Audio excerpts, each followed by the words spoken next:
Hello student, आज हम आप लोगों को जो है क्लास 10 साइंस पेपर का मोस्ट इम्पोर्टेंट क्वेश्चन बताने जा रहे हैं। के लिए वेरी वेरी इंपॉर्टेंट क्वेश्चन रहेगा। तो इसका पहला क्वेश्चन है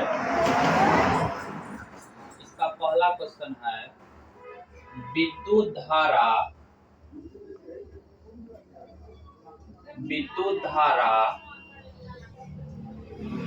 उत्पन्न करने की युक्ति को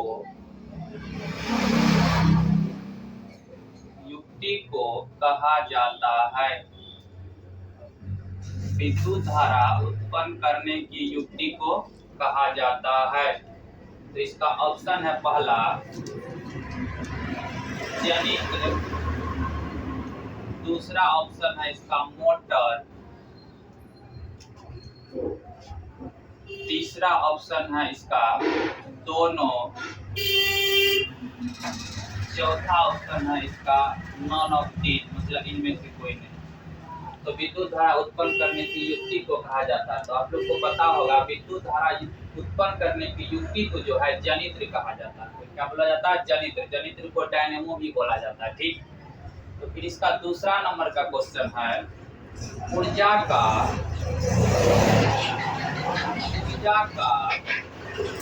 SI मात्रक होता है। ऊर्जा का SI मात्रक होता है। तो इसका पहला ऑप्शन है कैलोरी, दूसरा ऑप्शन है जूल, तीसरा ऑप्शन है ताप और चौथा ऑप्शन है नॉन, मतलब नॉन ऑफ दीज। ठीक, तो ऊर्जा का SI मात्रक होता है। देखिए, ऊर्जा का SI मात्रक जूल होता है। जब CGS मात्रक पूछेगा तो कैलोरी होता है। तो ऊर्जा का SI मात्रक जूल होता है। ऊर्जा का SI मात्रक क्या होगा? जूल। तीसरा नंबर का क्वेश्चन है कि निर्वात में प्रकाश की चाल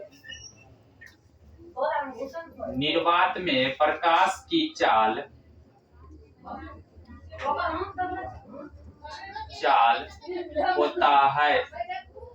निर्वात में प्रकाश की चाल होता है।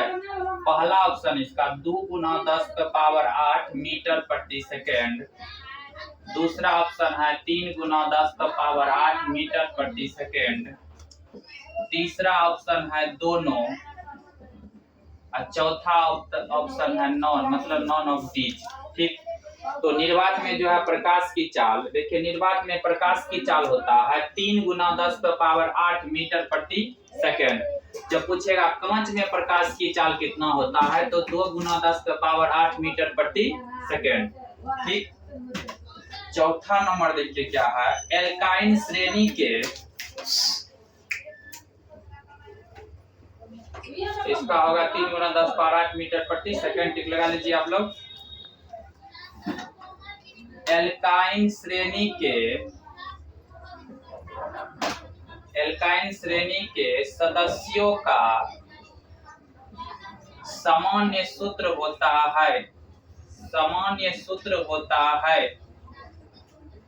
एल्काइन श्रेणी के सदस्यों का सामान्य सूत्र होता है। तो इसका पहला ऑप्शन है CnH2n, दूसरा ऑप्शन है CnH2n-2, तीसरा ऑप्शन है CnH2n+2 और चौथा ऑप्शन है नॉन ऑफ दीज। ठीक, तो एल्काइन श्रेणी के सदस्यों का सामान्य सूत्र होता है। देखिए एल्काइन का इसमें 3 ठो आएगा, एल्केन आता है, एगो आएगा एल्किन, एगो आएगा एल्काइन। तो एल्किन देखिए सबसे पहले हम एल्केन का समझेंगे। एल्केन का होता है CnH2n+2, ये होता है एल्केन का सामान्य सूत्र CnH2n+2। फिर दूसरा नंबर में एल्किन का समझेंगे CnH2n, तीसरा नंबर में एल्काइन का होता है CnH2n-2। तो यहाँ का था एल्काइन श्रेणी के सदस्यों का सामान्य सूत्र होता है तो CnH2n-2। तो चलिए चार नंबर तक बता दिया।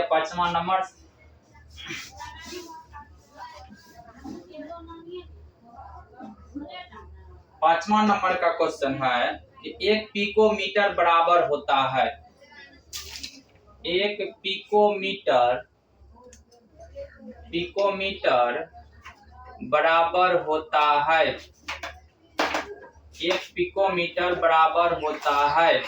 तो इसका पहला ऑप्शन है 10 पे पावर माइनस 12 मीटर, दूसरा ऑप्शन है 10 पे पावर माइनस 6 मीटर, तीसरा ऑप्शन है 10 पे पावर माइनस 3 मीटर, चौथा ऑप्शन है 10 पे पावर माइनस 9 मीटर। ठीक, तो यहाँ कह रहा है 1 पिकोमीटर बराबर होता है, तो 1 पिकोमीटर बराबर होता है 10 पे पावर माइनस 12 मीटर, 10 पे पावर माइनस 12 मीटर। इसी में एक दो प्रश्न बिहार बोर्ड में और पूछा जाता है, जो कि पहला देखिए पिकोमीटर हो गया 10 पे पावर माइनस 12 मीटर। ठीक, इसी में पूछेगा म्यू का मान, म्यू को माइक्रो भी बोला जाता है, उसका मान होता है 10 पे पावर माइनस 6 मीटर। ठीक, याद रखिएगा। इसी में पूछेगा मिलीमीटर बराबर 10 पे पावर माइनस 3 मीटर। ऐसा ऐसा क्वेश्चन जो है बोर्ड एग्जाम में पूछा गया है 2000 देखिए 22 में पूछा गया होगा, 21 में पूछा गया होगा। ठीक, छठा नंबर का क्वेश्चन है इसमें कि दो तंत्रिका कोशिका के मध्य, दो तंत्रिका कोशिका के मध्य, दो तंत्रिका कोशिका के मध्य खाली स्थान को कहा जाता है। दो तंत्रिका कोशिका के मध्य खाली स्थान को कहा जाता है। तो इसका पहला क्वेश्चन है सिनेप्स, ऑप्शन है सिनेप्स, दूसरा ऑप्शन है इसका, दूसरा ऑप्शन है आवेग, तीसरा ऑप्शन है इसका दोनों, और चौथा ऑप्शन है नॉन ऑफ दीज, मतलब नॉन। तो दो तंत्रिका कोशिका के मध्य खाली स्थान को सिनेप्स कहा जाता है। क्या कहा जाता है?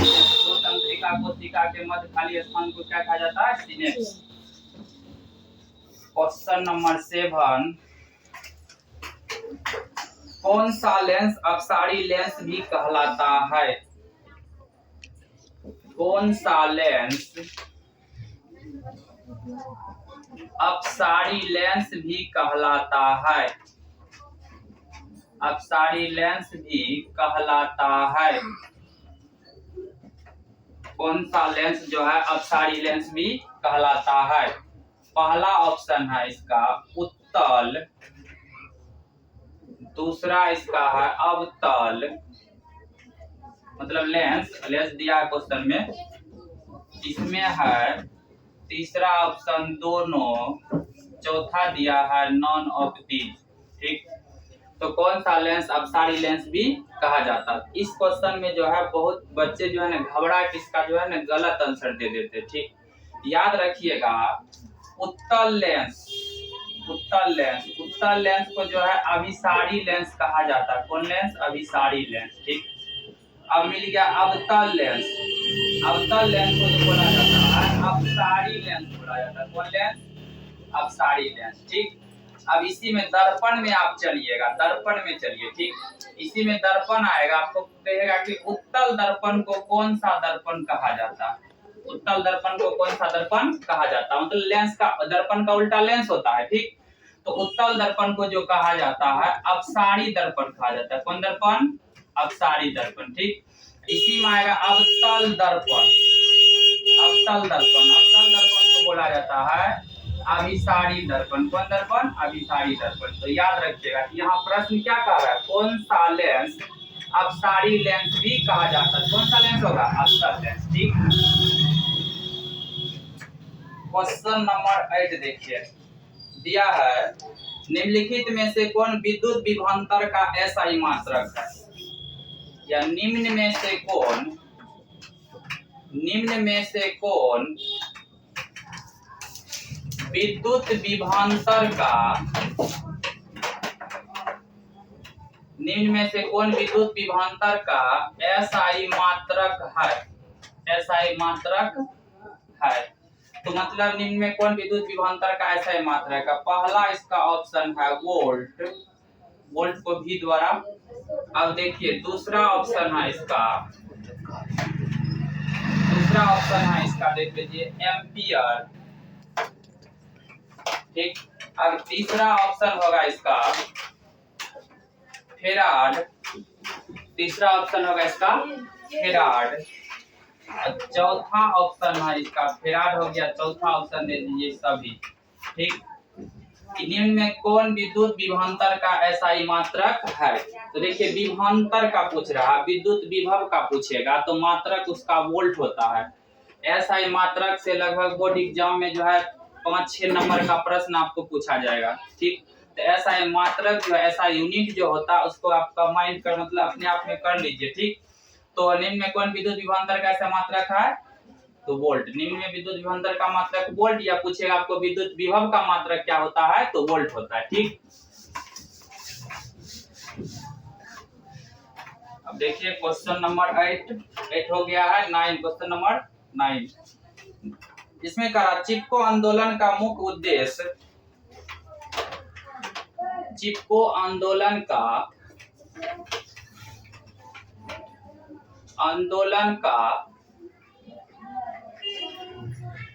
मुख्य उद्देश्य, चिपको आंदोलन का मुख्य उद्देश्य संरक्षित करना था। मतलब चिपको आंदोलन का मुख्य उद्देश्य किसको संरक्षित करना था? ठीक, किसको सेपरेट करना था? पहला क्वेश्चन है इसमें, पहला ऑप्शन है इसका मिट्टी को, पहला है इसका मिट्टी को, दूसरा है वृक्षों को, तीसरा है जल को, चौथा है नॉन, मतलब नॉन ऑफ दीज, इनमें से कोई नहीं। तो चिपको आंदोलन का मुख्य उद्देश्य क्या था? आप लोग को पता होगा चिपको आंदोलन के बारे में। ठीक, तो चिपको आंदोलन का जो है मुख्य उद्देश्य होता है वृक्षों का रक्षा करना, मतलब किसको संरक्षित करना था? मतलब वृक्षों को संरक्षित करना था। ठीक, क्वेश्चन नंबर 10 देखिए, तथा निम्नलिखित में कौन बुझा हुआ चूना है? निम्न में कौन बुझा हुआ चूना है? बुझा हुआ चूना है, मतलब बुझा हुआ चूना का सूत्र क्या होता है ये बताइए। बुझा हुआ चूना है, तो पहला इसका है ऑप्शन CaO, दूसरा है CaOH का होल 2, तीसरा है CaCO3,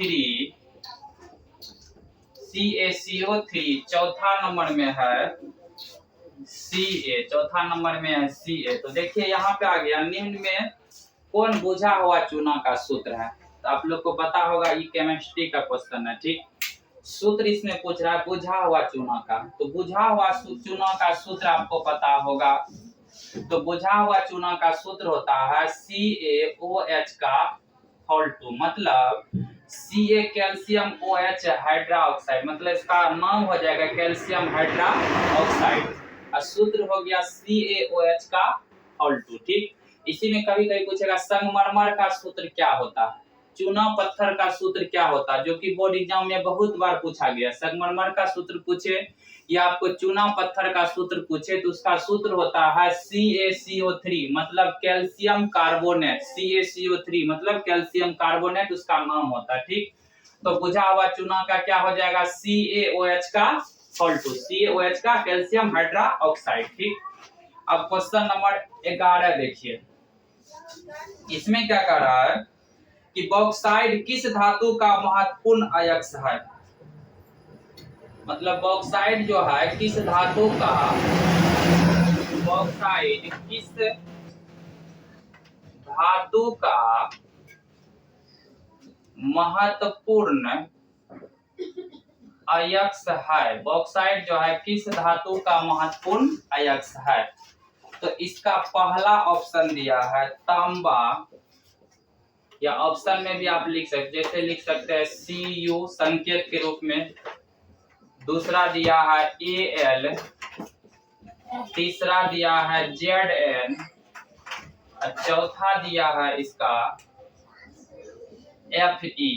ठीक, बॉक्साइड की धातु का महत्वपूर्ण अयस्क है, तो इसमें अयस्क पूछ रहा है, मतलब अयस्क वाला जो प्रश्न होगा बॉक्साइड हो गया, जैसे पूछ देगा हेमाटाइट किसका अयस्क है, किस धातु का अयस्क है। जैसे देगा जिंक ब्लेड किस धातु का अयस्क है, तो यहाँ कह बॉक्साइड किस धातु का महत्वपूर्ण अयस्क है, क्वेश्चन में पूछा गया है। ठीक, तो बॉक्साइड जो है महत्वपूर्ण अयस्क किस धातु का है, तो बॉक्साइड जो है मुख्य अयस्क होता है, किसका अयस्क होता है, तो एल्युमिनियम का होता है बॉक्साइड।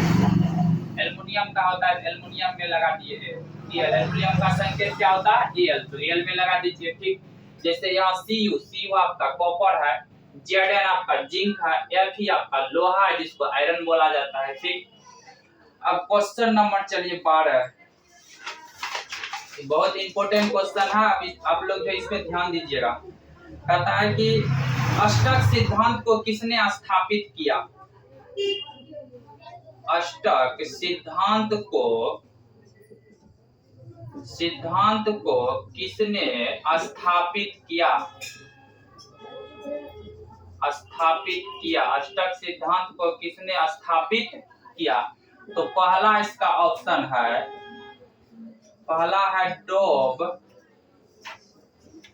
रेनर, दूसरा है इसका न्यूलैंड।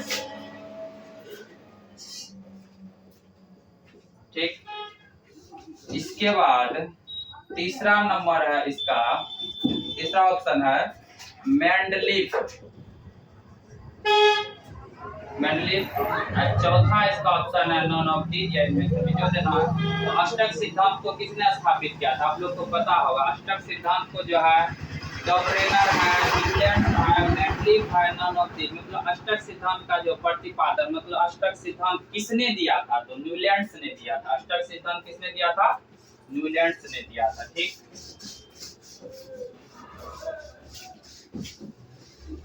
चलिए क्वेश्चन नंबर 11 12, क्वेश्चन नंबर कितना होगा 13। तो क्वेश्चन नंबर 13 है कि पत्तियों में गैसों का आदान प्रदान कहाँ होता है, पत्तियों में गैसों का आदान प्रदान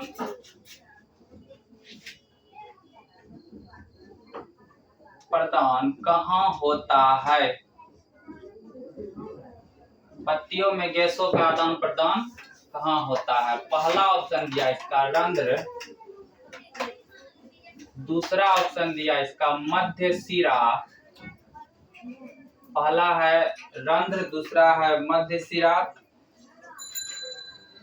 तीसरा है सिरा, और चौथा ऑप्शन है नॉन ऑफ दीज। नॉन मतलब पत्तियों में गैसों का जो है आदान प्रदान कहाँ होता है, तो पत्तियों में जो है गैसों का आदान प्रदान रंध्र में होता है। ठीक, तो चलिए क्वेश्चन नंबर 14। ठीक, आधुनिक आवर्त सारणी में समूह की संख्या होती है, आधुनिक आवर्त सारणी में, आधुनिक आवर्त सारणी में समूह की संख्या होती है, आधुनिक आवर्त सारणी में समूह की संख्या होती है। तो आधुनिक आवर्त सारणी में समूह की संख्या होती है, पहला ऑप्शन दिया 8, दूसरा दिया 7, तीसरा दिया 18, चौथा दिया है 5। ठीक, मतलब आधुनिक आवर्त सारणी, आधुनिक आवर्त सारणी आप लोग पढ़े होंगे। आधुनिक आवर्त सारणी का प्रतिपादन हेनरी मोसले ने किया था। ठीक, तो आधुनिक आवर्त सारणी में समूह, समूह को वर्ग कहा जाता है, वर्ग भी बोल सकते हैं। आधुनिक आवर्त सारणी में समूह की संख्या पूछेगा तो कितना होता है 18। आधुनिक आवर्त सारणी में समूह की संख्या 18 होता है। ठीक, अब देखिए क्वेश्चन नंबर 15, क्वेश्चन नंबर 15। ठीक, अब यहाँ पे कह रहा है कि ग्लूकोज के एक अणु में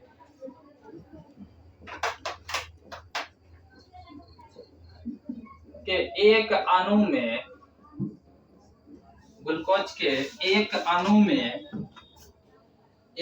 ऑक्सीजन के कितने परमाणु होते हैं, अणु में